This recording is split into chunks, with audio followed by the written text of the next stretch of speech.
तुम्हास बेमालूम आहे प्रवास माझा रक्त जाळण्याचा. तुम्हास बेमालूम आहे प्रवास माझा रक्त जाळण्याचा. जेव्हा होईल हिशोब जागल्या रात्रींचा, होईल सोहळा माझ्या जिंकण्याचा. दिवसभर जरी मी अभ्यास काय केला तरी वर्षा वेळात माझा काही जास्त अभ्यास होत नव्हता. दुःख अडवायला उंबऱ्यासारखा, मित्र वणव्यामध्ये गारव्यासारखा. ही जी परीक्षा होती त्या निकाल 25 पर्यंत आला, म्हणजे जुडिशरीवरील विश्वास जसा अबाधित ठेवता येईल असा आमचा प्रयत्न आहे. आणि अनेकदा मानसिक खच्चीकरण होतं की जबाबदारी असते, वय वाढते, कौटुंबिक जबाबदारी आमच्या सगळ्यांवरती असते. प्रिलिम्सला एक्झामिनेशन मध्ये एक्झामिनरला काय पाहिजे, सोबतीने संपवू अंधार मित्रा, वेदनेचाही करू शृंगार मित्रा. मध्यंतरी पुण्यामध्ये एक घटना घडली, ज्या घटनेनं मैत्रीच्या व्याख्येलाच काळीमा फासला. ही घटना होती दोन मैत्रिणींच्या संदर्भातील. एका मैत्रिणीनं आपल्याच दुसऱ्या मैत्रिणीला गुंगीचं औषध देऊन तिच्या घरातून 6 लाखांची चोरी केली. आणि मंडळी, विशेष म्हणजे या दोघीही स्पर्धा परीक्षांचा अभ्यास सोबतच करायच्या. ही घटना सगळीकडे व्हायरल होतच होती. अशात अजून एक घटना पुण्यातच घडली आणि मैत्रीच्या संदर्भातीलच घडली. मात्र मंडळी, यावेळी कहाणी होती 3 मित्रांच्या मैत्रीची आणि त्यांच्या यशाची. दुश्मन न करे दोस्त ने वो हाल किया हेच्या जमान्यात ही दोस्ती तुटायची नाही असं म्हणत या 3ही मित्रांनी यशाची शिखर गाठली होती. आणि ही 3 मित्र म्हणजेच सागर, अक्षय आणि शुभम. मंडळी, आज हे 3ही जण आपल्या सोबत आहेत आणि आज आपण त्यांच्या या यशाचा प्रवास जाणून घेणार तर आहोतच, मात्र त्यासोबतच त्यांच्या मैत्रीचे किस्सेही ऐकणार आहोत. नमस्कार, मी प्रज्ञा आणि स्वागत करूया न्यूज अनकटच्या अनकट संवादात न्यायाधीश सागर, न्यायाधीश शुभम आणि न्यायाधीश अक्षय यांचं. सर्वात अगोदर न्यूज अनकट तर्फे तुमच्या तिघांचंही खूप खूप अभिनंदन. तुमचा हा जो यशाचा प्रवास आहे त्याचे किस्से आम्हाला ऐकायचेच आहेत, पण त्या अगोदर तुमच्या मैत्रीबद्दलचे किस्से ऐकायचे. तर सर्वात अगोदर आम्हाला सांगा की तुमच्या मैत्रीचा प्रवास कसा झाला, तुम्ही एकमेकांना कधी भेटलात आणि तुमची सुरुवात कशी झाली? तर सागर सर आणि मी 7वी पासून बरोबर होतो. म्हणजे आमचं विद्यालयीन, महाविद्यालयीन 11वी 12वी एकत्रच होतो. त्यानंतर लॉ कॉलेजला त्यांचं लॉ कॉलेज वेगळं होतं, माझं लॉ कॉलेज वेगळं होतं, परंतु आम्ही LLM ला एकत्र होतो. पोस्ट ग्रॅज्युएशनसाठी आम्ही एकत्र होतो. आणि जर अक्षय सरांचं म्हणाल तर अक्षय सरांची आणि माझी ओळख, जे कदाचित सागरची, तिघांची ओळख आमची क्लासेससाठी झाली. म्हणजे ज्यावेळी प्रिपरेशन करत होतो आम्ही, त्यावेळी आम्ही तिघांचाही एकच क्लास होता गणेश शिरसाट अकॅडमी. तर तिथं आम्ही क्लासला सरांना भेटलो. अक्षय सर आम्हाला सिनियर होते. अक्षय सरांच्या गणेश सर आणि अक्षय सर यांनी आम्हाला त्या काळात अक्षय सरांचे म्हणजे 2018 पासून ते प्रिपरेशन करतो. आम्ही सागर आणि मी 2021, सागरचं 20 पासून आणि माझं 21-22 पासून प्रिपरेशन आहे. ओके. आणि बाकीचा तुमचा आतापर्यंतचा प्रवास याच्याबद्दल थोडंसं आम्हाला सांगा. कशी मैत्री होती तुमची? साजिक त्यांनी सांगितलं की जसं क्लासेस मधून आमची मैत्री सुरू झाली आणि त्यानंतर प्रिपरेशन मध्ये कधी कधी स्ट्रेस येतो, मग ते स्ट्रेस रिलीज आणि छोटे हसी मजाक आमचं चालू राहायचे की चहासाठी जात होतो किंवा गार्डन मध्ये आम्ही डिस्कशन साठी जात होतो. अशा पद्धतीने चालूच होती. ओके. अभ्यास तर तुम्ही केला आणि त्यात तुम्ही यशस्वी पण झालेला आहात. तर हा सगळा जो प्रवास होता, या प्रवासात तुम्हाला एकमेकांची कशी मदत झाली? स्पर्धा परीक्षा करताना काय होतं मॅडम की कधी कधी स्वतः डिमोटिवेट होतो किंवा कधी कधी प्रत्येक व्यक्तीचा एक लिमिटेशन्स आहे अभ्यास करणार, परंतु मित्र जर सोबत असेल किंवा एक ग्रुप असेल अभ्यास करणारा, पण हे लिमिटेशन क्रॉस करून आपल्याला पुढे जास्त अभ्यास करता येऊ शकतो. आपल्याला त्या अभ्यासाचे भरपूर वेगवेगळे अँगल कळतात आणि असा फायदा या मैत्रीत होतो. ओके. सध्या तुम्ही तिघही जण सख्खे मित्र म्हणून सगळ्या सोशल मीडियावर व्हायरल होत आहात. तर मग तुम्ही मित्र तर होतेच, मग अभ्यासाचं जे वेळापत्रक आहे तेही एकत्रच तयार केलं होतं का प्रत्येकाचं प्रिपरेशनची स्ट्रॅटेजी वेगळी होती? अभ्यासाचं वेळापत्रक जर म्हणतो, आता प्रत्येकाची सवयी वेगवेगळे असतात. हे टाइम टेबल जे ठरवायचं ते सवयीनुसार ठरवलं. आता माझं असं होतं की माझा पहाटेचा अभ्यास चांगला होता. म्हणजे माझं असं होतं की बाकीची दुपारचा माझा अभ्यास जास्त होत नव्हता. मग मी 4 ते 4 किंवा 4:30 लायब्ररीत जायचो. त्यानंतर माझा 10 ते 11 पर्यंत एवढा अभ्यास व्हायचा की माझा दिवसभर जरी मी अभ्यास काय केला तरी तो माझा म्हणजे मी सुखी असायचो की आज माझा अभ्यास झालाय. दुपारच्या वेळात माझा काही जास्त अभ्यास होत नव्हता. तर मग मी असं ठरवलं होतं की दुपारच्या वेळेला थोडं डिस्कशन असेल किंवा कधी कधी काय होतं म्हणजे एवढा अभ्यासात सकाळी 6-7 तासाचा एक स्लॉट मध्ये अभ्यास केल्यानंतर थोडं माइंडला पण फ्रेश, त्याच्यासाठी रूमवर 1-1.5 तास 2 तासाची झोप घ्यायची. म्हणजे रिलॅक्स राहून अभ्यास केला. परत संध्याकाळी 4-5 तासाचा स्लॉट करायचा. असे दिवसाचे एक 12-13 तासापर्यंत व्यवस्थित अभ्यास व्हायचा. तुम्ही कसे करायचात? मी स्लो लर्नर असल्यामुळे मी थोडं जास्त वेळ लायब्ररीमध्ये बसत होतो, पण मी सकाळी लवकर वगैरे उठण्याची माझी काही तशी पद्धत नव्हती. मी 9ला लायब्ररीमध्ये जायचो, 9 ते 11 आमच्या लायब्ररीचं शेड्यूल होतं, तोपर्यंत अभ्यास करायचा. पण तो पण काही फुल टाइम वगैरे नव्हतं करत, एकदम गो थ्रू वगैरे आपला सर, जेणेकरून की फास्ट स्ट्रेस पण आपल्याला येणार नाही आणि अभ्यासही चांगला रिलॅक्स होईल, अशा पद्धतीचा अभ्यास करतो. सागर सर तुमचं? मी अभ्यासाचे स्टेजेस केले होते. मी कधी सकाळी उठून माझा कधी अभ्यास झाला किंवा संध्याकाळी खूप जागून अभ्यास झाला. मी सकाळी 7:30-8 वाजता लायब्ररीत गेल्यानंतर 2-2.5 तासाचे स्लॉट मी अभ्यास करतो आणि मग तिथून ब्रेक घेत कधी नाश्ता कधी जेवण असं करत मी अभ्यास करतो. नॉर्मली काय होतं, स्पर्धा परीक्षा ज्यावेळी असतात तर प्रत्येक जो ऍस्पिरंट असतो तो प्रत्येक एकमेकाशी त्यांची नेहमी कॉम्पिटिशन चालू असते. तर तुम्हा तिघांना कधी असं वाटलं नाही का की आपण एकमेकांचे कॉम्पिटिटर आहोत? नाही, असं कधी नाही. काय होतं की ज्यावेळेस या स्पर्धा परीक्षा आपण करतो, तो काय हा एकट्याचा प्रवास असू शकत नाही. तुम्हाला ग्रुप स्टडी किंवा ग्रुप मधून तुम्हाला अभ्यास करावा लागतो. आणि ग्रुपमध्ये ज्यावेळेस आपण अभ्यास करतो तर आपण काहीतरी त्यांना इन्फॉर्मेशन किंवा नॉलेज आपण देण्याच्या दृष्टीने आणि त्यांच्याकडून पण घेण्याच्या दृष्टीने आपण गेलं पाहिजे. आणि सगळ्यात पहिले की मित्रांना कोणत्याही कॉम्पिटिशन समजू नये. आपण जरी फेल झालो, आपलाच मित्र पास होणार ही भावना आमच्या सगळ्यांची होती आणि म्हणूनच आम्हाला हा कलेक्टिव्ह सक्सेस मिळाला आहे. एकाच वेळी आम्ही सगळे तिघं पास झालो. अजून आमच्या सोबतची काही मुलं होती की अनफॉर्च्युनेटली 1-2 मार्कांना असं त्यांचं ती जबाबदारी आता बनते की आम्ही त्यांना सपोर्ट करून पुन्हा या फील्डमध्ये कसं आणतील, तो एक आमचा विचार असला. Okay, great. आता मला सागर सर तुम्हाला प्रश्न आहे की तुमचं जे यश आहे तुमच्या तिघांचंही, तर तुम्हाला एकमेकांचं कसं योगदान, कशी साथ मिळाली त्याच्याबद्दल थोडं सांगा. मॅडम, योगदानाबद्दल सांगायचं झालं तर या सगळ्या प्रवासामध्ये जी मेन्सची एक्झाम आहे त्यामध्ये आम्ही काय करायचो की पहिल्यांदा पेपर लिहिल्यानंतर रायटिंग प्रॅक्टिसला पेपर स्कॅन करून दुसऱ्याला तपासायला देऊन आणि मग त्यातून तपासून घेत होतो. असा आम्हाला मेन्सला फायदा झाला. आणि जर इंटरव्ह्यू बद्दल सांगायचं झालं तर इंटरव्ह्यूला मी सिव्हिलमध्ये प्रॅक्टिस करतो आणि अक्षय सरांची पण सिव्हिलमध्ये प्रॅक्टिस आहे. तर आम्हाला अशा वेळी शुभम सर आम्हाला क्रिमिनलचं संपूर्ण जजमेंट असतील किंवा मग जी काय ट्रायल चालते कशी चालते हे सगळं शुभम सरांनी मार्गदर्शन केलं आणि जे काय आम्हाला थोडंफार जे सिव्हिलचं होतं ते आम्ही सांगायचा प्रयत्न केला आणि असं आम्हाला कलेक्टिव्हली सगळ्यांना फायदा झाला. एकमेकांची मदत. तुमच्या तिघांचं पण एज्युकेशनल बॅकग्राऊंड सेम आहे की वेगवेगळं आहे? नाही, माझं प्राथमिक शिक्षण जिल्हा परिषद शाळा वापराव येथे झालं. त्यानंतर मी 7वीला विद्याधाम प्रशाला शिक्रापूर येथे आलो. 7वी ते 10वी पर्यंत शिक्षण तिथं झालं. 11वीला जातेगावच्या छत्रपती संभाजीराजे कॉलेजमध्ये, त्यानंतर 12वीला परत विद्याधामला होतो. त्यानंतर मी माझं BA मॉडर्न लॉ कॉलेज येथे पूर्ण केलं. ओके. आणि LLB आम्ही बरोबर सागर सरांनी बरोबर होतो. सर आम्हाला अक्षय सर सिनियर होते. ओके. तुमचं प्राथमिक शिक्षण? माझं 1ली ते 5वी पर्यंत शिक्षण हे पुणे महानगरपालिकेच्या शाळेमध्ये झालेलं आहे. त्यानंतर 6वी पासून 10वी पर्यंत शिरूरमध्येच विद्याधाम प्रशाला शिरूर, जे अजय अतुल पण त्या शाळेमध्ये होते. ओके. ती शाळा आहे. तिकडनं मग 11वी ते BCom पर्यंत माझं ग्रॅज्युएशन झालेलं आहे BCom मध्ये. ते चांदमल ताराचंद्र बोरा महाविद्यालय शिरूरमध्ये आहे ते. त्यानंतर जे माझं LLB 3 इयर कोर्स होता तो SNBP विधी महाविद्यालय पिंपरी चिंचवडमध्ये आहे ते. तिकडनं कम्प्लीट केलेलं आहे. आणि जसं शुभम सरांनी सांगितलं तिकडं आम्ही सगळ्यांनी आमचं post graduation department of law Savitribai Phule Pune विद्यापीठ इकडनं कम्प्लीट केलेलं आहे. ओके. सर तुमचं? माझं प्राथमिक शिक्षण 1ली ते 7वी आमच्या गावामध्ये म्हणजे जिल्हा परिषद प्राथमिक शाळा बुरुंजवाडी या ठिकाणी झालं. ओके. तिथून पुढे माझं 8वी ते 10वी शिक्षण विद्याधाम प्रशाला शिक्रापूर या ठिकाणी झालं. त्यावेळी शुभम सर आणि आम्ही सोबत होतो. आणि त्यानंतर 11वी-12वी माझी आमच्या पलीकडचं गाव म्हणजे जातेगाव बुद्रुक या ठिकाणी झाली. आणि नंतर मी लॉ करण्यासाठी पुण्यामध्ये आलो 2015 रोजी. आणि तेव्हा मी मराठवाडा मित्रमंडळ शंकरराव चव्हाण लॉ कॉलेज या ठिकाणी माझं लॉ कम्प्लीट केलं. आणि मग नंतर मास्टर्सला परत शुभम सर आणि मी एकत्र होतो. 2021 मध्ये आम्ही डिपार्टमेंट ऑफ लॉ सावित्रीबाई फुले विद्यापीठ मास्टर्स. Okay, great. खरं तर तुमच्या तिघांना बघून मला एक कवितेची ओळ आठवतीये. दुःख अडवायला उंबऱ्यासारखा, मित्र वणव्यामध्ये गारव्यासारखा.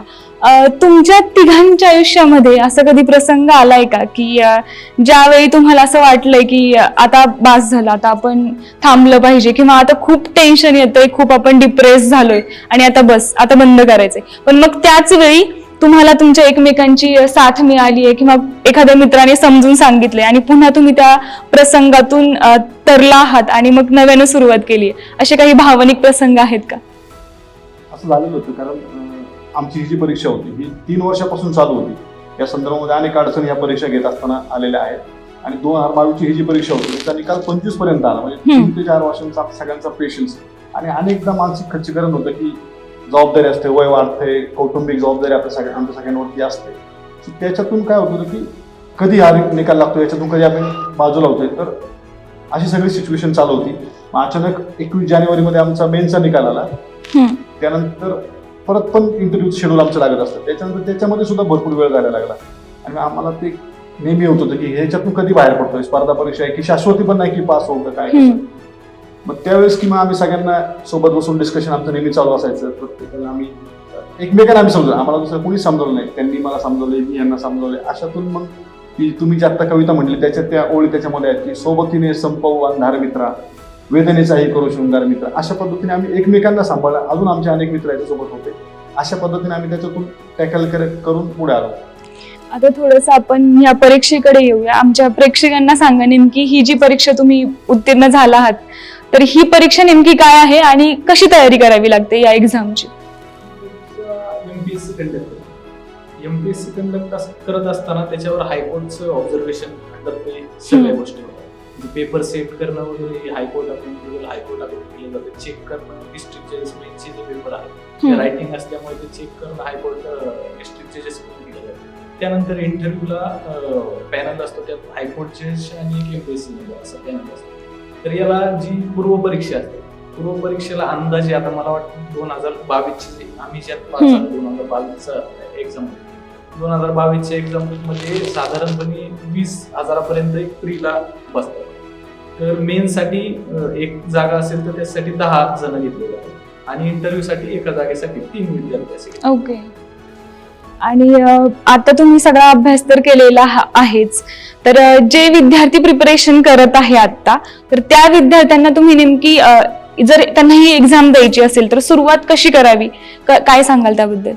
मॅडम, ह्या एक्झाम मध्ये जर JMFC MPSC JMFC जर करायची झाली तर सुरुवातीला जी जसं शिवमने सांगितलं जी प्रिलिम्सची एक्झाम आहे ही जर बेरॅट म्हणजे फक्त जो कायद्याचे जे पुस्तक आहे फक्त कायद्याच्या पुस्तकांतून याचा अभ्यास बेरॅट मधून याचा अभ्यास पुरेपूर होऊ शकतो आणि चांगल्या मार्कांनी पास होऊ शकतो. ओके. जी मेन्स जी एक्झामिनेशन आहे जसं शिवमने सांगितल्याप्रमाणे डिस्क्रिप्टिव्ह असल्यामुळे याच्यामध्ये writing practice, writing style, spelling mistake जर होत असतील तर अशा गोष्टींची काळजी घेणं आणि प्रेझेंटेशनवर थोडं काम केलं तर मेन्स मध्ये मार्क चांगले मिळू शकतात.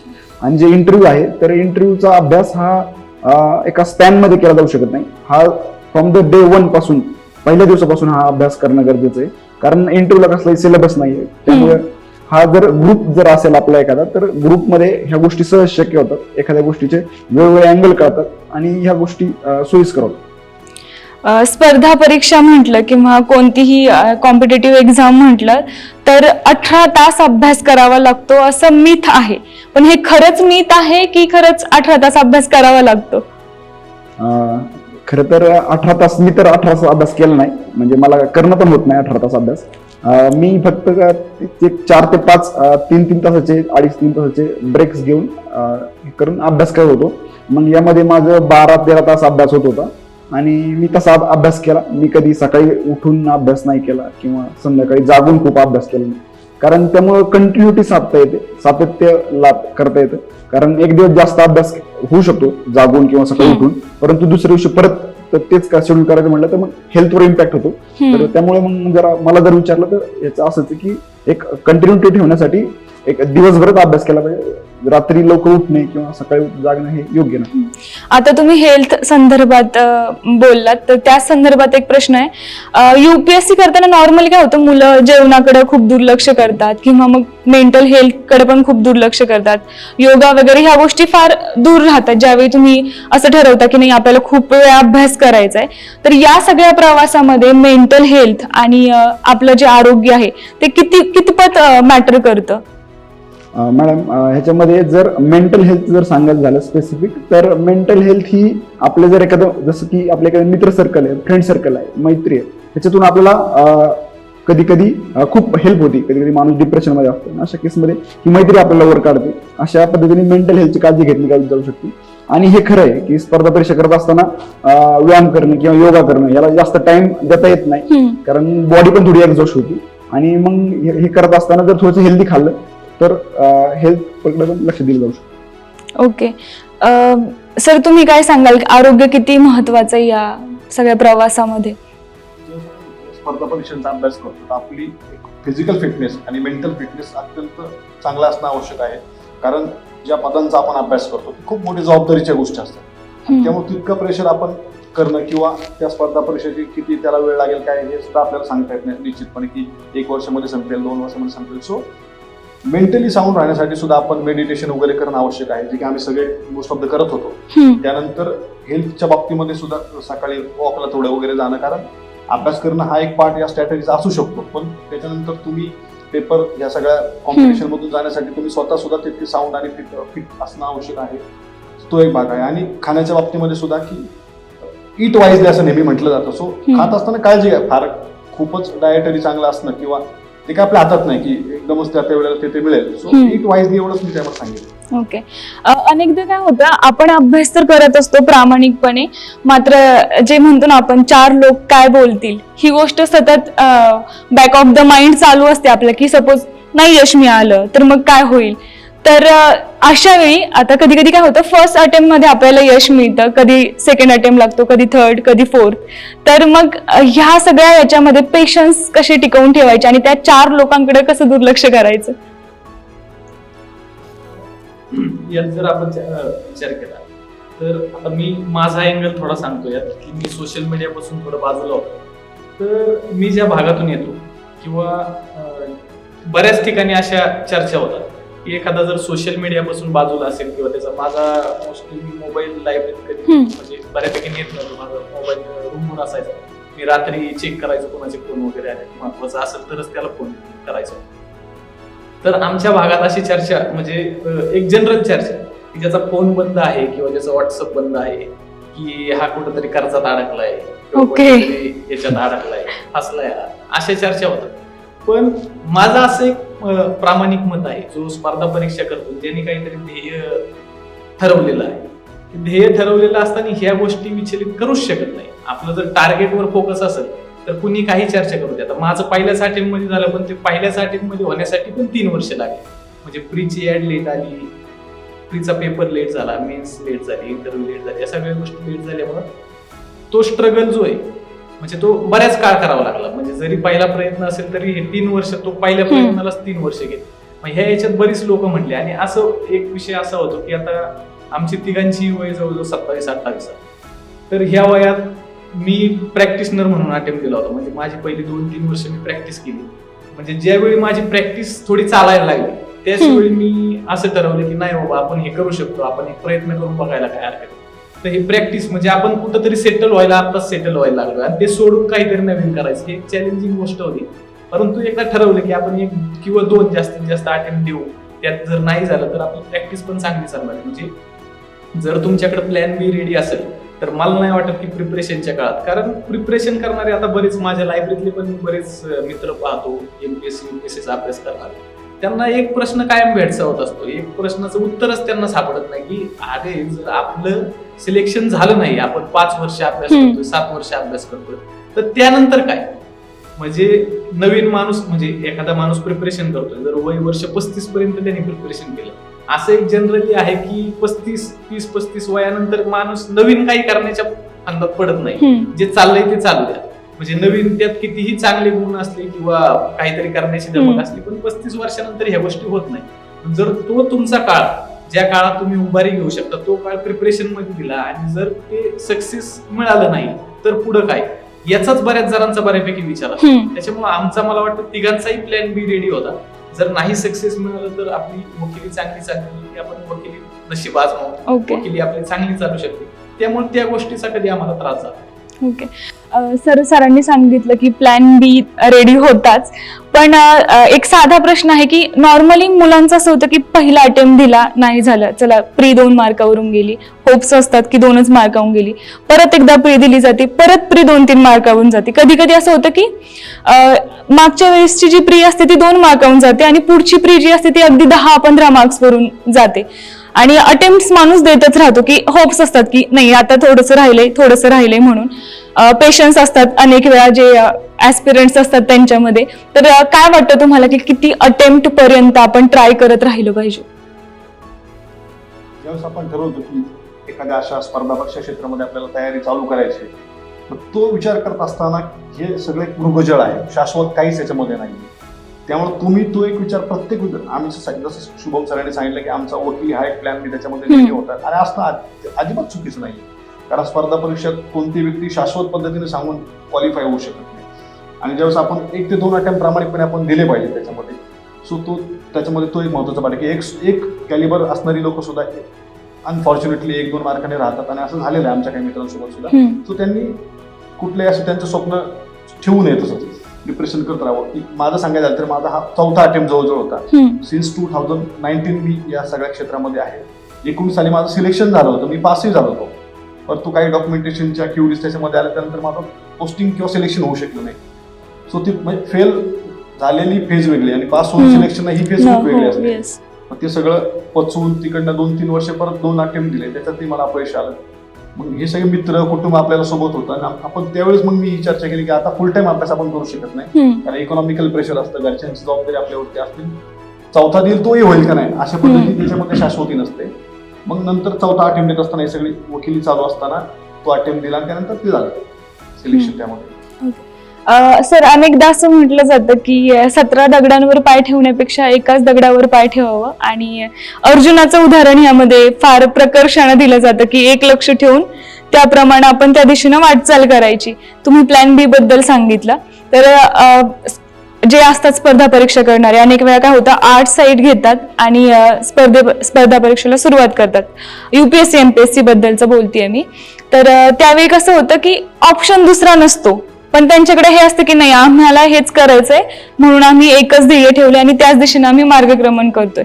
पण नंतर मग असं होतं की पहिला दिला, दुसरा दिला, तिसरा दिला आणि पुढे सिरीज चालूच राहते. तर हे जे विद्यार्थी असतात की जे म्हणतात की एकच गोल ठेवायचा आणि त्याच दिशेने वाटचाल करायची, या विद्यार्थ्यांसाठी तुम्ही काय सांगाल? यात प्रामुख्याने मला असं वाटतं की म्हणजे ज्यावेळेस स्पर्धा परीक्षेत ही गोष्ट पण चांगली की अर्जुनासाठी फक्त काय दिसते, मला डोळा दिसतोय, पक्षाचा डोळा दिसतोय, ही गोष्ट एक चांगली. परंतु प्लॅन बी चा विचार कधी केला जातो, म्हणजे माझं असं प्रामाणिक मत आहे, प्लॅन बी जर पहिल्यापासून रेडी असेल तर नंतरच जे आपलं म्हणजे त्रास होऊ शकतो तो टाळता येऊ शकतो. पहिल्यांदी फर्स्ट अटेम्प्ट दिला जातो, फर्स्ट अटेम्प्ट मध्ये एखाद्याचं झालं तर त्याला काय म्हणजे मला नाही वाटत गरज पडेल. सेकंड अटेम्प्ट मध्ये झाले तर प्लॅन बी ची गरज पडत नाही. पण ज्यावेळी वेळोवेळी म्हणजे तुमचा 3रा अटेम्प्ट होतो, 4था अटेम्प्ट होतो, 5वा अटेम्प्ट होतो, त्यावेळी माणसाला कुठंतरी जरी तुम्ही माशाचा किंवा त्या पक्षाचा डोळाच पाहत असाल तरी पण कधीतरी मनात येतं की अरे पक्षाचा डोळा पाहतोय पण तू नाही बाण लागला त्या पक्षाच्या डोळ्याला तर काय. तर हा विचार आल्यामुळं म्हणजे मी बऱ्याच जणांना पाहतो की 2-3 अटेम्प्ट दिल्यानंतर ते म्हणजे जास्तच त्रास होतो त्यांना की अरे नाही झालं तर काय, नाही झालं तर काय. मग या ठिकाणी जर प्लॅन बी त्यांचा रेडी असेल तर मला वाटतं की तुमचा 3रा 4था अटेम्प्ट मध्ये किंवा 5वा अटेम्प्ट जरी द्यायला लागला तरी मनात एक असतं की बाबा चला नाही झालं, आपण मनापासून प्रयत्न करू, प्रामाणिकपणे प्रयत्न करू, शेवटपर्यंत अटेम्प्ट देऊ, नाही झालं तर आपला प्लॅन बी रेडी आहे. त्याच्यामुळे तो जो त्रास आहे तो टाळता येऊ शकतो प्लॅन बी. म्हणजे किमान 1-2 अटेम्प्ट दिल्यानंतर तरी माणसाचा प्लॅन बी रेडी असला पाहिजे. ओके, हा सगळा तुमचा जो प्रवास होता, या सगळ्या प्रवासामध्ये पर्सनली तुम्हाला प्रत्येकाला कोणती गोष्ट जास्त महत्वाची वाटली आणि का महत्वाची वाटली? मॅडम, या संपूर्ण प्रवासामध्ये जो स्वतःवर कॉन्फिडन्स हा सर्वात महत्त्वाची गोष्ट आहे. म्हणजे कधी कधी काय होतं की समाज आपल्याकडं कधी कधी डाऊट देतो, कधी कधी आपले जे अन्य मित्र असतात ते म्हणतात की अरे बघ होतंय का, नाही तर ये आपली वकिली करायला, असं होतं. कधी कधी कुटुंबात पण असं विषय होऊ शकतो. त्यामुळे जे सगळ्यात महत्त्वाचं मला विचारलं तर स्वतःवर विश्वास पाहिजे की नाही बघ मी करील, मला माहिती नाही मी करू शकतोय. आणि मग हे सगळ्यात महत्त्वाचं तर सेल्फ कॉन्फिडन्स आहे. आणि हे करत असताना, स्पर्धा परीक्षा करत असताना सेल्फ डाऊट नाही घेतला पाहिजे. यामुळेच माझा पहिला अटेम्प्ट मला यश नाही मिळालं आणि मग मी थोडंसं अनालिसिस केल्यानंतर मला सेकंड प्रयत्न यश मिळालं. सर, तुम्ही काय सांगाल? त्या निश्चितच त्या गोष्टी की स्वतःवरती कॉन्फिडन्स असणं अत्यंत महत्त्वाचं आहे. कारण सगळी दुनिया आपल्याकडे जेव्हा डाऊटफुल गोष्टीने पाहत असते त्यावेळेस आपल्याला स्वतःच्या पाठीमागं खंबीरपणे उभं राहता आलं पाहिजे, या मताचा मी आहे. आणि त्याच्यामध्ये कुटुंबाला पण आपण नेहमी विश्वास घेतला पाहिजे की मी करू शकतो. कारण समजा पहिल्या अटेम्प्ट झालं तर वेल अँड गुड आहे, त्याच्यात काही डाऊटचा काही विषय नाही. पण एखाद्या अटेम्प्ट मध्ये नाही झालं तर ते कशामुळे राहिले, फारच मी फेलच झालाय मेरिटमध्येच नाही, मग ती योग्य गोष्ट राहणार नाही की थोडक्यात ठोकला असं म्हणता येणार नाही. 1-2 मार्काने राहतं, कधीतरी स्ट्रॅटेजीमध्ये काहीतरी बदल करून आपण करू शकतो. तर त्या मोमेंटला आपण तो एक परत रिस्टार्ट करण्याचा पण आपण विचार नेहमी केलेला पाहिजे. त्या 2-3 गोष्टी की स्वतःवरती कॉन्फिडन्स असणं आणि काही जर 19-20 रिझल्ट झाला तर रिस्टार्ट करण्याची पण आपल्याला कॅपॅसिटी असली पाहिजे. सर तुम्ही? मला असं वाटतं की ज्याला फेल्युअरची भीती वाटत नाही, म्हणजे फेल होणं किंवा हे काय आपलं भविष्य ठरवणार नाही, एखाद्याचा प्लॅन बी रेडी असेल किंवा काही गोष्टी असतील, तर फेल्युअरची भीती जर मनात नसेल तर या गोष्टी होऊ शकतात. आणि मला असं वाटतं आमचे एक मित्र आहेत IPS विनायक धुमाळ म्हणून, विनायक भोसले म्हणून, आता ते UP ला आहेत IPS, तर त्यांचा 7वा प्रयत्न होता. म्हणजे त्यांची जर्नी मी लहानपणापासून पाहिलेली आहे. म्हणजे 7व्या अटेम्प्ट पर्यंत एखाद्याने तर धरून ठेवणं आणि घरची परिस्थिती नसतानाही 7 अटेम्प्ट देणं आणि त्यात सक्सेस मिळवणं. त्यानंतर अक्षय सरांचा जर विचार केला तर अक्षय सरांची आमची ओळख झाल्यानंतर अक्षय सरांचा प्रवास आम्हाला कळाला. 2019 साली सिलेक्शन झालं. सिलेक्शन झाल्यानंतर सत्कार समारंभ झाले, गावात मिरवणुका झाल्या, बॅनर लागले, फ्लेक्स लागले. या सगळ्या गोष्टींनंतर जवळजवळ 6-7 महिन्यानंतर बाकीच्यांचं गॅझेट आलं, म्हणजे बाकीच्यांची हे आली आणि सरांना डिस्क्वालिफाय म्हणून लेटर घरी आलं. अरे तर बापरे. ह्या सगळ्या गोष्टी पचवून म्हणजे त्या प्रवासात ते कवी पण झाले. त्यांची एक जागल्या रात्रींचा हिशोब लिहिणारी एक कविता पण ती सांगितलं आपल्याला. तर हे सगळ्यांबरोबर प्रवास करत असताना म्हणजे त्यांच्याकडून मी एक शिकलो की माणूस 2019 ला जज झाला होता, त्याच्यानंतर मला वाटतं 2020 ला त्यांचा अटेम्प्ट नव्हता, 2021 ला मेन्स क्लिअर झाली नाही. म्हणजे एवढं असून सुद्धा आपला तर पहिलाच अटेम्प्ट आहे. म्हणजे त्यांचा अभ्यास पाहून आम्हाला एवढं हे वाटायचं की त्याच्यामुळे कधी आम्हाला खचणे वगैरे अशा जरी गोष्टी वाटल्या किंवा आपल्याला थोडं डिमोटिवेट वाटतंय किंवा मानसिक ताण येतोय, तर समोर विनायक सर होते किंवा अक्षय सर होते, यांचा प्रवास समोर आणला की मला नाही वाटत की म्हणजे असा प्रत्येकाच्या जीवनात एखादा मित्र असेल.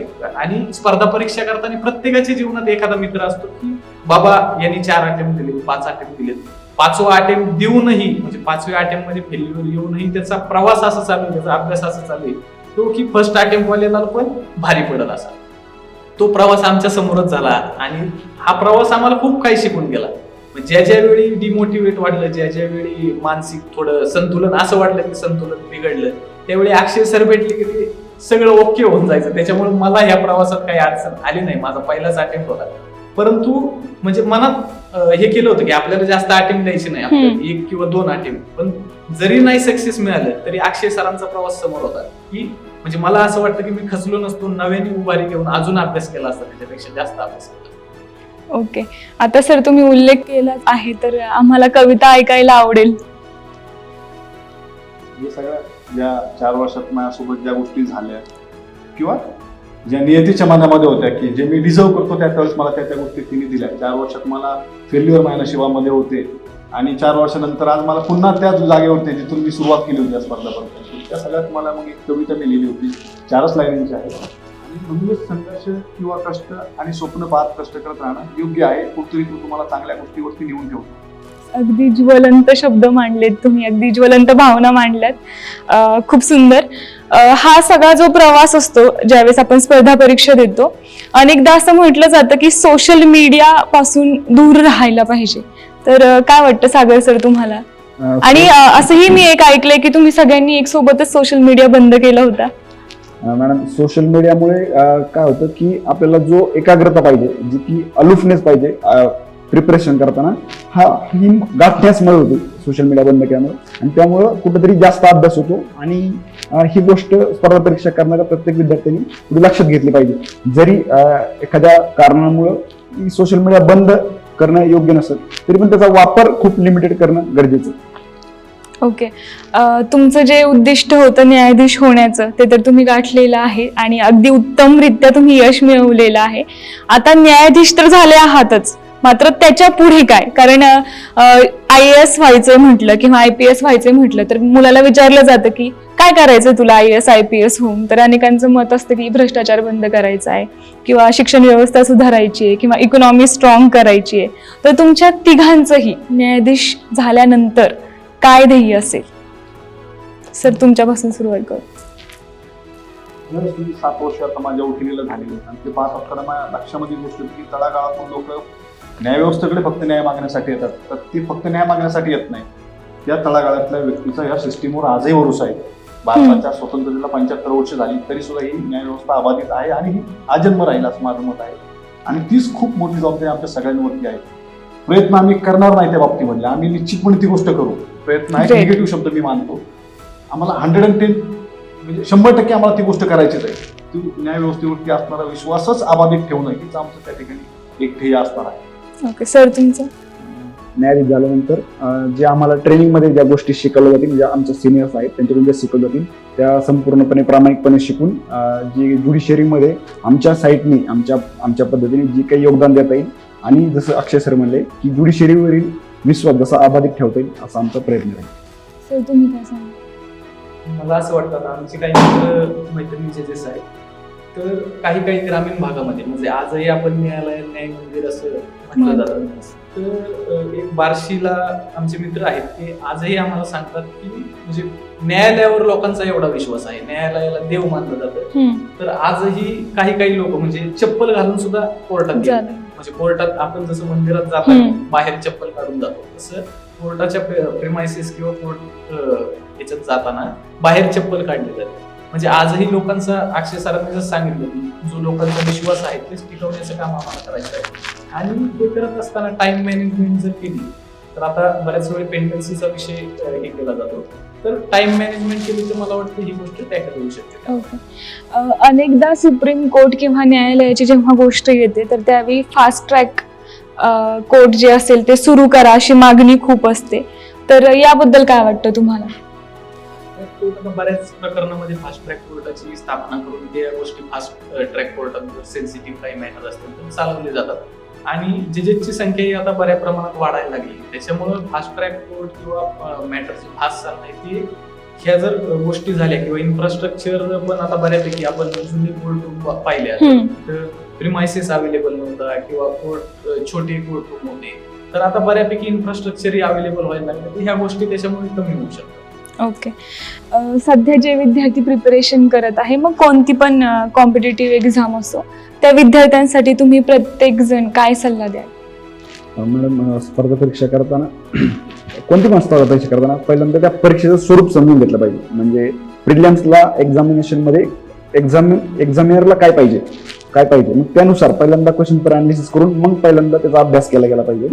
जी मेन्सची एक्झाम आहे ही डिस्क्रिप्टिव्ह स्वरूपाची असल्यामुळे आधी जे काही विद्यार्थी सिलेक्ट झालेले आहेत त्यांचा आधी अभ्यास करून की एक्झामिनर या पेपरमधले काय बघतो असं स्वरूप समजून आपण त्याचा अभ्यास केला गेला पाहिजे. आणि इंटरव्ह्यूला पण तसंच आहे की त्या जे काही पॅनल आहे त्यांना काय गोष्टी नको आहेत या गोष्टीचा अभ्यास करून हे सातत्याने अभ्यास केला पाहिजे स्पर्धा परीक्षा करताना, आणि अशा पद्धतीने आपण स्पर्धा परीक्षेमध्ये यश मिळू शकतो. सर, तुम्ही काय सांगा? आमचे जे मार्गदर्शक या सगळ्याचे आहे नेहमी म्हणतात की प्रत्येक परीक्षेला तिचे स्वतःचं वेगळेपण असतं. येस. आणि ते वेगळेपण पाहत असताना परीक्षेचा तुम्ही आवाका तुम्ही लक्षात घेतला पाहिजे. डिमांड सप्लाय, परीक्षेची डिमांड काय आहे, तुम्ही तिला किती कशा पद्धतीने सप्लाय करता ते एक लक्षात घेतलं पाहिजे. आणि परीक्षाला परीक्षेच्या दृष्टीनं केलं पाहिजे. म्हणजे परीक्षेला परीक्षार्थी होऊन गेलं पाहिजे, परीक्षेला ज्ञानार्थी होऊन जाण्याचा प्रयत्न करू नये म्हणून असं वाटतं. ओके. सर, तुम्ही? मला असं वाटतं की स्पर्धा परीक्षा करत असताना कोणतीही स्पर्धा परीक्षा एमपीएससी असो एमपीएससी असो, त्याचा सिलेबस खूप मोठा आहे. जे आमचे सर कायम सांगतात की स्पर्धा परीक्षेचा अभ्यास म्हणजे समुद्र आहे. तुम्हाला त्या समुद्रात खाली बुडी मारून जायचं नाही. तुम्हाला जेवढं बरोबर पोहोच जाताल तेवढं तुम्हाला यश लवकर मिळणार आहे. एखादा जर खाली गेला म्हणजे डीप मध्ये अभ्यास करायला गेला तर मला नाही वाटत त्याला यश मिळणार, असं सरांचं वाक्य आहे आणि ते खरंच आहे. स्पर्धा परीक्षेचा आमचाही आम्हाला जवळजवळ 12 सब्जेक्ट प्रीला होते, त्याच्यानंतर मेन्सलाही तेवढेच किंवा त्याच्यापेक्षा 2-3 सब्जेक्ट जास्त होते. तर या सब्जेक्टचा जर डीप अभ्यास करायला गेला तर मला नाही वाटत की वयाच्या 50 पर्यंतही सगळा अभ्यास पूर्ण होईल. त्याच्यामुळं आपल्याला डिमांड काय आहे परीक्षेची, जसं अक्षय सरांनी सांगितलं, जी डिमांड आहे तो सप्लाय करायचा, बस एवढंच जर तत्व ठेवलं तर स्पर्धा परीक्षेत नक्कीच यश. ओके. एक द्वंद्व नेहमी मुलांच्या मनात चालू असतं की प्रीचा वेगळा अभ्यास करायचा, मेन्सचा वेगळा अभ्यास करायचा, हे एक असतं. आणि दुसरं एक असं असतं की प्री आणि मेन्सचा सोबतच अभ्यास करायचा, त्यात ऑप्शनल पण ऍड झालेला असतो आणि देन इंटरव्ह्यू असतो. मग हे 3 टप्प्यांमध्ये अभ्यास करायच्या गोष्टी आहेत की एक सोबतच आपण सगळ्यांचा अभ्यास करू शकतो. इंटरव्ह्यू हे जसं की तुम्ही मगाशी उल्लेख केला होता की एक ठराविक वेळ नाहीये इंटरव्ह्यूसाठी, ते पूर्ण तुमची पर्सनॅलिटी रिफ्लेक्ट करत असतं. पण जर प्री आणि मेन्सची गोष्ट केली आपण तर या दोन्हींचा वेगवेगळा अभ्यास करावा की सोबतच अभ्यास केला पाहिजे? मॅडम, पर्टिक्युलर एमपीएससी जेएमएफसी बद्दल जर सांगायचं म्हटलं तर प्रीला आणि मेन्सला सिलेबस सारखाच आहे, फक्त 2 सब्जेक्ट प्रिलिम्सला जास्त आहेत आणि मेन्सला 2 सब्जेक्ट अजून ऍडिशनल वाढतात. आणि त्यामुळे प्रिलिम्स आणि मेन्स याचा अभ्यास सोबत केला जाऊ शकतो आणि ते सोयीस्कर पण आहे, कारण जे सब्जेक्ट प्रिलिम्सला आहेत तेच मेन्सला पण आहेत आणि त्यामुळं हे सोयीस्कर आहे, करणं सोबत करणं सोयीस्कर आहे. फक्त मेन्सला रायटिंग प्रॅक्टिसवर फोकस करणं लक्ष देणं गरजेचं आहे आणि जे क्वेश्चन आन्सर फॉर्मॅटमध्ये त्याचा जो फॉर्मॅट लक्षात घेऊन त्याचा अभ्यास करणं सोयीस्कर आहे. आणि इंटरव्ह्यूचा अभ्यास हा फ्रॉम डे 1 पासून इंटरव्ह्यूचीच तयारी चालू असते. म्हणजे आपण वकील झाल्यानंतर जे कोर्टात ऑब्झर्वेशन करतो ते इंटरव्ह्यूचीच तयारी आहे. ओके सर, तुम्ही क्वेश्चन पेपर सॉल्व्ह करण्याबद्दल काय सांगाल? कारण अनेकदा मुलांचं असं असतं की आधी प्रिव्हियस इयरचे क्वेश्चन सॉल्व्ह करायचे आणि खूपदा मुलं तिथेच अडकून राहतात की फक्त PYQs चालू आहेत आणि पुढे मग ऑदर MCQ सोडवणं राहून जातं किंवा टेस्ट सिरीज. आणि टेस्ट सिरीज बद्दल पण खूप संभ्रम असतो की कधी द्यायच्या, काय द्यायच्या. तर या सगळ्यामध्ये हे जे MCQs आहेत किंवा टेस्ट सिरीज आहेत याचा काय रोल असतो? पेपर्स असणार ते आपल्याला दाखवतात की परीक्षा कशा पद्धतीने घेतली जाते. त्यामुळे अभ्यासाला म्हणजे माझ्या बाबतीत सांगायचं झालं तर की मी अभ्यासाला सुरू करण्याच्या आधीच मी ते PYQ सगळे वाचून घेतले होते. त्याच्यातून मला एक अंदाज आला की कशा पद्धतीने आपण क्वेश्चन फ्रेम वगैरे होतात. मग पूर्ण एकदा रिव्हिजन वगैरे अभ्यास वगैरे केला त्यानंतर मी हे MCQचे आमचे पेपर्स असतात ते सोडवले होते. तुम्ही जर सांगितलं टेस्ट सिरीजचे काही बुक्स असतात तेही भेटतात. सो तो आपल्याला एक सराव करणं गरजेचं आहे. डायरेक्ट पेपरला आपण जाऊ शकत नाही, तिकडे काय होईल मग ते सांगू पण शकत नाही. सो तो प्रेशर हँडल करणं त्या वेळेमध्ये आपण तो पेपर सॉल्व्ह करू शकतो. हे MCQच्या बाबतीमध्ये आहे. आणि जसं सागर सरांनी सांगितलं की आम्हाला मेन्सला डिस्क्रिप्टिव्ह आहे, म्हणजे आमचे 2 पेपर 6 तास दिवसभरामध्ये लिहावं लागतं आम्हाला. सो तितक्या लेवलची तुमची रायटिंग प्रॅक्टिस असणं गरजेचं आहे. शिवाय वाचणारा सुद्धा एक मनुष्य आहे, त्याला आपलं हँडरायटिंग समजेल. सो ते मेंटेन 6 तास राहणं आवश्यक आहे. त्याकरता प्रचंड सराव करणं गरजेचं आहे. मग ते तुम्ही किती पेपर सोडवता याच्यापेक्षा रायटिंग किती करता ह्याला खूप महत्व आहे. सर, तुम्ही काय सांगाल की आन्सर रायटिंगची प्रॅक्टिस कधीपासून केली पाहिजे? प्रॅक्टिस आता मी माझा पहिलाच अटेम्प्ट होता, त्याच्यामुळे मी पहिल्यांदा प्रीच्या वेळेस प्रीवरच फोकस केला.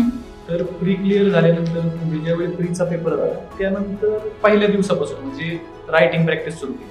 कारण काय होतं की वकिली करत असताना पण रायटिंगची एवढी प्रॅक्टिस नव्हती. म्हणजे कॉलेज सोडून जवळजवळ 3-4 वर्ष झाले होते, त्याच्यानंतर रायटिंगच नाही. मग असं होतं की आपल्याला रायटिंग प्रॅक्टिस 6 तास जर एका दिवसात 6 तास आपल्याला रायटिंग करायची तर ती प्रॅक्टिस शिवाय होणार नाही. तर डे 1 पासूनच प्रॅक्टिस सुरू केली.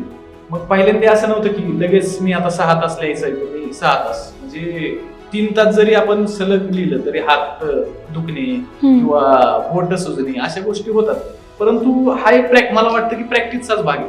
म्हणजे जशी जशी तुमची प्रॅक्टिस पहिल्यांदा 15-20 मिनिटापासून सुरू करून नंतर ते जोपर्यंत आता आमची मेन्स यायला थोडा टाइम लागला, म्हणजे उशिरा झाल्या सगळ्या गोष्टी, त्याच्यामुळे आम्हाला सफिशियंट टाइम मिळाला आणि तो जो 3 तासाचा जो स्लॉट होता तो त्या टायमिंग मध्ये कव्हर करणं म्हणजे मला असं वाटतं जे MFC करणारे बरेच जण हुशार, म्हणजे प्रत्येक जण हुशार असतो, परंतु तुमचे स्किल म्हणजे तुम्ही सिलेक्शन लिस्टच्या बाहेर जाणार की तुम्ही सिलेक्शन लिस्ट मध्ये येणार ह्या छोट्या छोट्या गोष्टी. जर सागर सरांनी मागाशी सांगितलं तुमचं हँडरायटिंग चांगलं पाहिजे, तपासणारा एक मनुष्य आहे त्याला पण वाचावं असं वाटलं पाहिजे.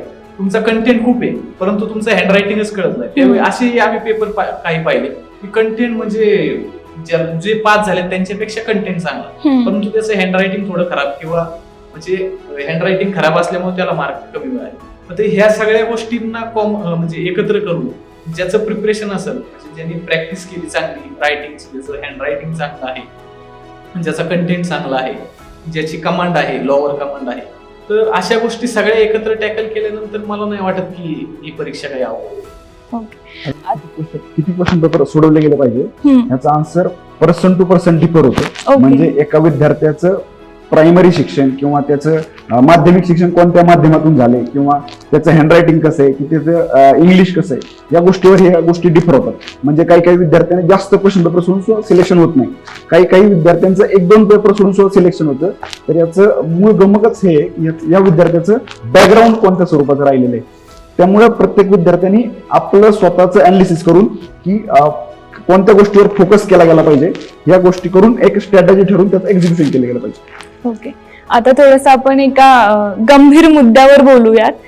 स्पर्धा परीक्षा म्हटलं की फक्त स्पर्धा हेच डोक्यात ठेवून आपण त्या कॉम्पिटिशन मध्ये उतरत असतो, किंबहुना अनेक मुलं ते डोक्यामध्ये ठेवूनच उतरत असतात. मात्र तुम्ही ह्या सगळ्याच्या परे एक वेगळं उदाहरण सगळ्यांसमोर समाजासमोर मांडलेलं आहे. तर तुमच्याकडून जाणून घ्यायला आवडेल की मैत्री आणि स्पर्धा आणि हे यश या तिन्ही गोष्टींचा समतोल तुम्ही तिघांनी कसा साधला? माझं सांगायचं झालं तर माझं सगळं जे बॅकग्राऊंड आहे, माझ्या घरी अल्पशिक्षित सगळे लोक आहेत. सो तिकडनं आपल्याला काय ह्या बाबतीमधलं मार्गदर्शन मिळेल याबाबत निश्चितच नाहीच आहे. म्हणजे सो जे काही शिकवलं आतापर्यंत सुद्धा हे मित्रांच्या माध्यमातूनच शिकलेलो आहे.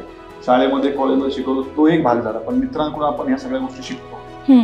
सो मैत्री हा खूप मोठा माझ्या यशामध्ये रोल प्ले करतं. आणि त्याच्यामध्ये आम्ही सगळ्यांचे आता जे आम्ही तिघजण इथं उपस्थित आहोत हे सगळ्यामध्ये कॉमन फॅक्टर आमचं असं होतं की आम्ही एकमेकांची कॉम्पिटिशन कधीही समजत नाही, भविष्यातही समजणार नाही, असं बाकीच्या स्पर्धा परीक्षा करणाऱ्यांनीही समजू नये. फार काय होईल म्हणजे ते एक वाक्य हिंदीमध्ये आहे की किस्मत से ज्यादा और किस्मत से कम किसी को नहीं मिलता. त्या वाक्यावरती आपण काम करायचं, आपण आपले प्रामाणिक प्रयत्न करायचं. मित्र आपल्याला उलट ॲडिशनल गोष्टी आपल्याला देतात. जसं आमचे सागर सर नेहमी म्हणतात की एखाद्या व्यक्तीला स्वतःच्या मर्यादा असू शकतात, मग त्या मर्यादा आपण मित्रांच्या सोबत ओलांडू शकतो, हे त्याच्यामध्ये आहे. सर तुम्ही काय सांगाल?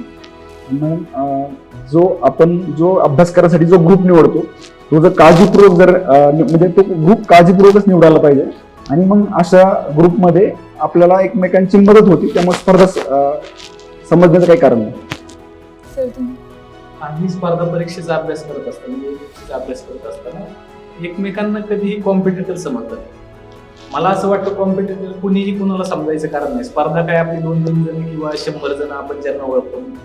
स्पर्धा परीक्षा करत असताना हार्डली आपण 200-300 लोकांना ओळखत असतो. आणि स्पर्धा आपली 20,000-25,000 लोकांबरोबर जे की ज्यांना आपण ओळखतही नाही. त्याच्यामुळे मला असं वाटतं की यात कॉम्पिटिशन करणं किंवा आपल्या स्पर्धा समजणे हे चुकीचं आहे. तर आमच्या तिघांमध्ये पहिल्यापासून असं होतं की आम्ही कधीही एकमेकांना स्पर्धेच्या दृष्टीने पाहिलं नाही. आपल्याला सोबत प्रवास करायचा आहे, सोबत परीक्षा द्यायची, हेच आम्ही समजत राहिलो. त्यात मला एक इंटरव्ह्यूला प्रामुख्याने जो इंटरव्ह्यूचा अभ्यास करताना आणि मेन्सचा अभ्यास करताना, मेन्सचा अभ्यास करताना आमची एक स्ट्रॅटेजी होती की मी जर एखादा क्वेश्चन पेपर सोडवला तर मी त्याचे आन्सर शीट सरांना चेक, अक्षय सरांना देत होतो, सागर सरांना देतो. त्यातून आणि मैत्री ही कशी असावी, मैत्री फक्त आपलं गुणगान गाणं किंवा एखादा मित्र आपलं खूप कौतुक करतो म्हणून तो मित्र आपल्याला आवडतो, ही मैत्री मला थोडी चुकीची वाटते. खरा मित्र जो मित्राची चूक दाखवतो. आता मी ज्यावेळी पेपर चेक करायला द्यायचो किंवा ते जर मला पेपर चेक करायला देत असतील, मी त्यांना म्हटलं असतं तुझा पेपर 1 नंबर आहे, एकदम चांगला लिहिलाय, मला माहिती त्याची काय चुकी झाली, तर कदाचित त्याला त्याची चुकी कळाली नसती किंवा मला माझी चुकी कळाली नसती. त्यातून आपल्याला सुधारणा काय करायची हे आम्हाला कळालं नसते. परंतु आमची तिघांचं किंवा अजूनही आमची स्पर्धा परीक्षा करणारे मित्र होते, अजून 5-6 जण आम्ही बरोबर अभ्यास करायचो. तर त्यांनीही जिथं जिथं चूक वाटत तिथं सांगायचं, जेणेकरून ही चूक ज्यावेळी आपण पेपर सोडवतोय तिथं झालेली चालेल, परंतु आपला मेनचा जो मेन पेपर आहे तिथं झालेली चालणार नाही. म्हणजे आपण समजून घेतलं तर कदाचित ती चूक आपण तिथं करू शकतो. त्याच्यामुळं आमची जी मैत्री होती म्हणजे आम्ही तोंडावर सांगायचं. म्हणजे माझं असं आहे की बरेच लोक म्हणतात तोंडावर चांगलं बोललं पाहिजे, नाहीतर वाईट होऊ शकतं तुमच्यात. मला असं वाटत नाही. तोंडावर काय आहे ते क्लिअर करायचं, तुझं चुकलं, त्यांनीही मान्य करायचं, त्यात आपली सुधारणा करावी. त्यानंतर इंटरव्ह्यूचं प्रिपरेशन करताना आम्ही एक 7-8 जण होतो अभ्यासाला, सगळे इंटरव्ह्यूला होतो. काही जे मित्र जे मेन्स त्यांची क्लिअर झाली नाही तेही विचारे आम्ही जज व्हावा या भूमिकेतून मेन म्हणजे इंटरव्ह्यूच्या प्रिपरेशन. आता इंटरव्ह्यूचं प्रिपरेशन थोडं वेगळं स्टडी करावं लागतं, तर तेही आमच्यासाठी म्हणजे त्यांचा स्टडी सोडून की आपले मित्र झाले पाहिजे या भूमिकेतून तेही इंटरव्ह्यूचं प्रिपरेशन करून आम्हाला काय मार्गदर्शन करता येईल. आम्ही MMCC कॉलेजच्या पुढे एक गार्डन आहे, तिथं बसायचो, तिथं आम्ही मॉक इंटरव्ह्यू घ्यायचो. म्हणजे इंटरव्ह्यूला काय पाहिलं जातं तर इंटरव्ह्यूला कॉन्फिडन्स पाहिला जातो, पोलाइटनेस पाहिला जातो, तुम्ही किती खरं बोलताय हे पाहिलं जातं. तर आम्ही 7-8 जणांचा पॅनल पुढे बसायचं, म्हणजे आमचेच मित्र सगळे. माझा जर इंटरव्ह्यू असेल तर मी समोरच्या चेअरवर, बाकी सगळ्यांनी एकदम रॅपिड फायर प्रश्न विचारायचे. म्हणजे इंटरव्ह्यू कोणत्या अँगलने होतो, एक तर रॅपिड फायर होतो, एक तर शांत होतो, एक तर स्ट्रेस इंटरव्ह्यू होतो. प्रत्येक प्रकारचे आम्ही 10-10, 15-15 इंटरव्ह्यू आमच्याच मित्रांना दिले. त्यातून एवढा फायदा झाला आम्हाला, तिघांना इंटरव्ह्यूला खूप चांगले मार्क मिळाले. त्यातून एक फायदा झाला की कॉन्फिडन्स लेवल जी पाहिजे तिथं बूस्ट मिळाला आम्हाला. म्हणजे इंटरव्ह्यूचा अभ्यास आम्ही कायम सगळेच म्हणतो की इंटरव्ह्यूचा अभ्यास हा एकटा करण्याचा विषय नाही. तुम्ही प्रीचा अभ्यास एकटी करू शकता, मेनचा अभ्यास एकटा करू शकतो, परंतु इंटरव्ह्यूचा अभ्यास तसं नाही. तुम्हाला कॉन्फिडन्स बिल्ड करण्यासाठी. आणि काही म्हणतात मी आरशासमोर प्रॅक्टिस करतो, की मला वाटतं की आरशासमोर प्रॅक्टिस करण्यापेक्षा आपल्या मित्रांसमोर प्रॅक्टिस करणे कधीही चांगले. आणि आमचा हा ग्रुप होता. खरंच इंटरव्ह्यूच्या प्रिपरेशन मध्ये एवढं म्हणजे जिथं चुकते म्हणजे सूट एटिकेट्स पासून सगळ्या गोष्टी आम्ही ह्या. आता एक माणूस एवढ्या सगळ्या गोष्टी करू शकत नाही, जेवढे 8 माणसं करतायत. आणि माझा जर पर्सनल अनुभव विचाराल तर मी क्रिमिनल प्रॅक्टिशनर होतो, तर आम्ही असं ठरवलं होतं की सेक्शन 34 आणि सेक्शन 149 म्हणजे आयपीसीचे सगळ्यात महत्वाचे समजले जातात क्रिमिनल मध्ये, आयपीसी मध्ये. तर मी क्रिमिनल प्रॅक्टिस करत असताना मला सगळ्यांनी सांगितलं की तुम्ही 1 तासभर याच्यावर सांगा सगळ्यांना, ते इंटरव्ह्यूचं प्रिपरेशन जे करत होते त्यांना.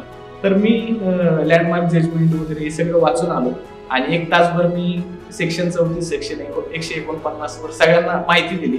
त्यांनी मला बरेच प्रश्न विचारले, मी त्याची उत्तरं दिली. आणि माझं नशीब एवढं चांगलं की इंटरव्ह्यूला जे हायकोर्ट जज होते, ऑनरेबल हायकोर्ट जज होते, त्यांनी माझा 25% इंटरव्ह्यू ह्या 2 सेक्शनवर. ग्रेट. आणि त्यांनी जे प्रश्न विचारले ते मी इथं हे सांगितल्यामुळं किंवा ह्या प्रश्नांची उत्तर दिल्यामुळे ते मी टॅकल करू शकतो. त्याच्यामुळं ह्या इंटरव्ह्यू मध्ये आमच्या चर्चेचा किंवा आमच्या ह्या एकत्रित अभ्यासाचा खूप फायदा झाला. एकंदरीत मैत्री ही फक्त गोडव्यापुरती नसावी, तर ती आरशासारखी असावी. अजून एक मिथ असतं ह्या गोष्टीमधलं की तुम्ही स्पर्धा परीक्षा जेव्हा देता तर असं म्हटलं जातं की तिथे लागतात जातीचे. म्हणजे जात म्हणजे आपण जी जात म्हणतो ती जात नव्हे, जात म्हणजे तिथे क्वालिटी लागते. पण अनेकांचा असा गैरसमज होतो ही क्वालिटी म्हणजे तुमचे मार्क्स असतात. तर ज्यावेळेस तुम्ही जे तुमचे बाकीचे एज्युकेशन आहे त्यामध्ये तुम्ही चांगले मार्क्स पाडत असाल, तुम्ही काय पहिले दुसरे असाल किंवा हुशार असाल, तरच तुम्ही ह्या परीक्षांसाठी उतरलं पाहिजे असं समजलं जातं.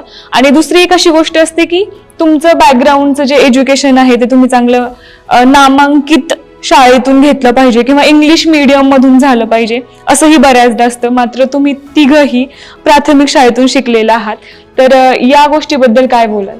आता माझ्याबद्दल जर विचारलं तर मी बऱ्याच जणांना सांगतो की म्हणजे बऱ्याच जणांमध्ये असं हे असतं की एक न्यूनगंड असतो की स्पर्धा परीक्षा करणं म्हणजे हुशार मुलाचं काम आहे, हुशारीच लागते. पहिल्यापासून स्कॉलरशिप मध्ये आलेला असेल, 10वीत चांगले मार्क असेल, 12वीत चांगले मार्क असेल. तर मी असं सांगतो, सगळ्यांनाच असं सांगतो की स्पर्धा परीक्षा करणं हे म्हणजे अशी ही जी गोष्ट आहे ती चुकीची. म्हणजे एखादा हुशार लागतो, पहिला जर हुशार नसेल तर मीच सांगतो माझं उदाहरण की 10वीत मला 86% होते, माझा ग्राफ 12वीत खाली आला, मी 70%वर 71%वर आलो. त्याच्यानंतर लॉला आल्यानंतर माझा ग्राफ एवढा खाली आला की म्हणजे इंटरव्ह्यूच्या आधी आमचं डॉक्युमेंट व्हेरिफिकेशन होतं. ते डॉक्युमेंट व्हेरिफिकेशनला आपले रिझल्ट द्यावे लागतात. ते रिझल्ट देताना जे MPSC जे मेंबर असतात तिथे ते रिझल्ट वगैरे चेक करतात. ते म्हणजे यार तुझे एवढे रिझल्ट कसे, म्हणजे प्रत्येक वर्षी 1 बॅक 2 बॅक 3 बॅक म्हणजे प्रत्येक वर्षी लोकांचे 2-2 रिझल्ट असतात, माझे 3-3 4-4 होते. तर मला नाही वाटत की तुम्ही म्हणजे अभ्यास करत असताना तुमचा हे म्हणजे हिस्ट्रीत तुमचे किती सब्जेक्ट केलेले आहे की तुम्ही एटिकेटेड फेल झालाय, तुम्ही YD झालेला आहे. YD नाही लागलं माझं, परंतु एवढे रिझल्ट असताना MPSC मेंबर हे हसले, अरे तुझे एवढे रिझल्ट कसे आहेत? सर घ्या सांभाळून, आता आहेत एवढे. ह्या गोष्टी काय मला असं वाटतं की मॅटर करत नाही. परंतु तुम्ही ज्यावेळी ठरवता की आता मला MPSC करायची, UPSC करायची किंवा JMFC करायचं, मला वाटतं फुल फोकसने टार्गेटकडे लक्ष दिलं तर हे अचीव्ह होऊ शकतं. इंटरव्ह्यूचे काही किस्से ऐकायला आवडतील आम्हाला, जसं की सरांनी आता सांगितलं. इंटरव्ह्यूला मी आतमध्ये गेल्यानंतर पॅनल होते, 2 जणांचं पॅनल असतं JMFसाठी. तर मला सुरुवातीला म्हणजे असं विचारलं की सायन्स बॅकग्राऊंड आहे तुमचं, मग तुमचं मॅथ चांगलं असेल. म्हणजे मला तिथं बोलायला स्कोप नव्हता. मी जर हो म्हटलं तर ते माझा ओव्हर कॉन्फिडन्स दाखवत होतं आणि मी जर नाही म्हटलं तर माझं ते लो कॉन्फिडन्स दाखवत होतं. तर मी म्हटलं की थोडंसं बरं आहे माझं मॅथ. मग त्यांनी मला मॅथवरून माझा इंटरव्ह्यू चालू झाला. मॅथला किती मार्क होते 10वीला ते मला सांगता नाही आलं. मग त्यांनी मला 2 9 अंकी संख्या दिल्या आणि त्यांची बेरीज करायला सांगितली, इन्स्टंटली बेरीज करायला सांगितली. ऍक्च्युली ती बेरीज करोडमध्ये येते आणि ती मला काय सांगता आली नाही. मग असाच इंटरव्ह्यू माझा पुढे घ्या. सर तुम्ही? माझा की अकॅडमिक ओरिएंटेड झाला, त्यामुळे त्यामध्ये काही इंटरेस्टिंग असं नाहीये. पण तुम्ही आधी जो प्रश्न विचारला होता की हुशार वगैरे असणं काय, सो अभ्यास करतो तो हुशार. बॉर्न हुशार म्हणजे तसं काही कन्सेप्ट नसते. जो अभ्यास करतो तो नक्कीच कुठेतरी पोहोचणार आहे. आणि माझे मार्क्स सांगायचे झाले तर मी मुद्दाम जाणीवपूर्वक मी सांगतो की जे कोणी 10वी मला 58 मार्क होते, 11वीला मला 35% मार्क होते, अरे वा. 12वीला 27% मार्क होते. आणि आम्हाला पास ज्यांनी केलं ते म्हणले तू पटकन पास हो. So अशा पद्धतीचा प्रवास आला. त्यामुळे जो अभ्यास करणार आहे तो निश्चितच त्यांनी जे ध्येय ठेवलं तिथपर्यंत पोहोचणार आहे. येस, नक्कीच. मंडळी, आज आपण अगदी मैत्रीच्या किस्सापासून ते इंटरव्ह्यू मुलाखतीमध्ये काय काय घडतं इथपर्यंत आणि एकंदरीत या सगळ्या प्रवासामध्ये आपलं मैत्री कशी असली पाहिजे, आपण निवड कशी केली पाहिजे, जसं की आपण म्हणतो सुसंगती सदा घडो, तर याचं किती महत्व आहे हेही जाणून घेतलं. आपली आजची ही चर्चा तुम्हाला कशी वाटली कमेंटमध्ये नक्की कळवा. आणि तुमच्या तिघांचंही पुन्हा एकदा न्यूज अनकट कडून खूप खूप अभिनंदन. आणि तुम्ही एवढा मोलाचा वेळ आमच्यासाठी दिलात त्याबद्दल खूप खूप आभार. थँक्यू.